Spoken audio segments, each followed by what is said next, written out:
Oke guys, kita bertemu kembali. Kali ini saya mau berkongsi mengenai cerita Kinarahingan dan anak-anaknya. Terdapat banyak sekali versi mengenai Kinarahingan, istrinya dan anak-anaknya.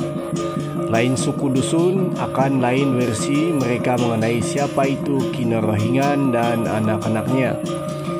Ini merupakan hanya salah satu dari versi dewa-dewi utama agama tradisi dusun. Menurut versi ini, Kinarahingan dan Munsumundu, juga disebut Simunundu dan Yumun, adalah dua makhluk ilahi, dewa atau Tuhan. Kononnya, Minamangun, versi lain mengatakan Rangawan mencipta mereka dari batu di tengah-tengah lautan. Kemudian kedua Tuhan ini mencipta langit, bumi, dan manusia. Kononnya Munsumundu mencipta Gunung Kinabalu dengan cara memukul permukaan bumi dengan pedang sehingga memunculkan Gunung Kinabalu. Sehingga Munsumundu digelar Warun Sansadon.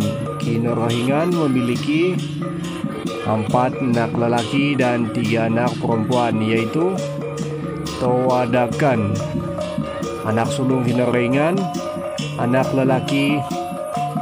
Dia beberapa tempat juga disebut Pinompulan. Dia disebut dengan istilah Tawadakan karena tubuhnya yang gemuk seperti tawadak labu merah. Tawadakan seorang yang jahat. Ia dikutuk oleh Kinarahingan. Tawadakan kononnya sangat membenci bangsa dusun karena cemburu karena mereka dicipta. Ia kononnya tinggal di kawasan bernama Tudanon Dowaig. Yang kedua, Uruwantana merupakan anak lelaki Kinarahingan yang berkuasa di bumi Kolungkud dan penguasa segala roh di bawah bumi dan juga permukaan bumi. Dia memiliki seorang istri yang bernama Punadantana yang merupakan seorang Diwato, roh manusia yang menetap di Libabo atau surga. Uruwantana dikatakan memiliki 3 orang bawahan utama, yaitu Raja Menungkod dan Raja Menumpok yang berkerajaan di bawah bumi dan memiliki sangat banyak pengikut. Tetapi kedua raja alam bawah ini berada di bawah kuasa Uruwantana. Orang bawahan ketiga Uruwantana merupakan seorang dewi perempuan bernama Bongkuris. Dinamakan Bongkuris karena menimbulkan ketakutan di hati setiap roh sakit penyakit. Bongkuris sebenarnya nama bangsa makhluk ilahi, tapi ia diketuai seorang wanita berkuasa yang bernama Bongkuris. Yang ketiga, Kudingking. Kudingking anak lelaki Kinarahingan. Ada banyak versi mengenai Kudingking dan ialah salah satu tokoh yang terkenal dalam cerita-cerita, legenda, dan mitos rakyat dusun. Menurut legenda, para pahlawan dusun zaman dahulu belajar ilmu dari dewa ini dan kadangkala disebut sebagai dewa perang dusun karena ia digambarkan sebagai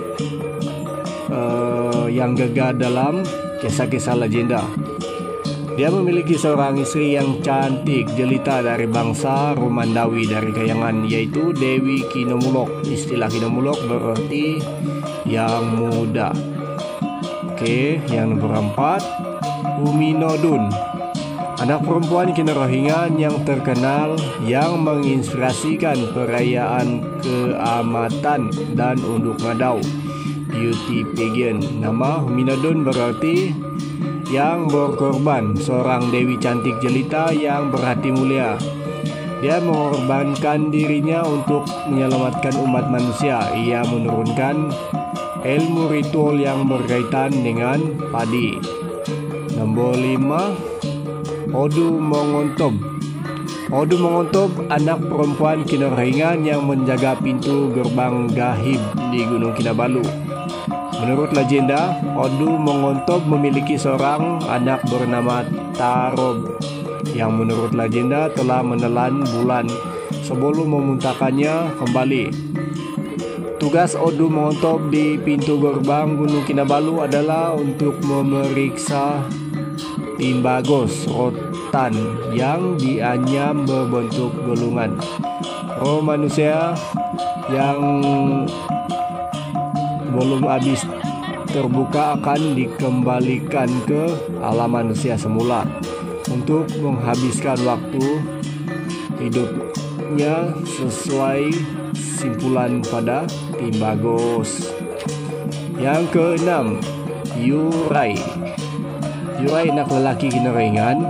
Dia dikatakan dewa yang menguasai segala ilmu dan menurut beberapa versi cerita orang dusun memiliki ilmu tertinggi di antara anak-anak Kinarhingan, tetapi dewa ini tidak pernah mengajarkan ilmu tersebut kepada bangsa manusia Tinaru.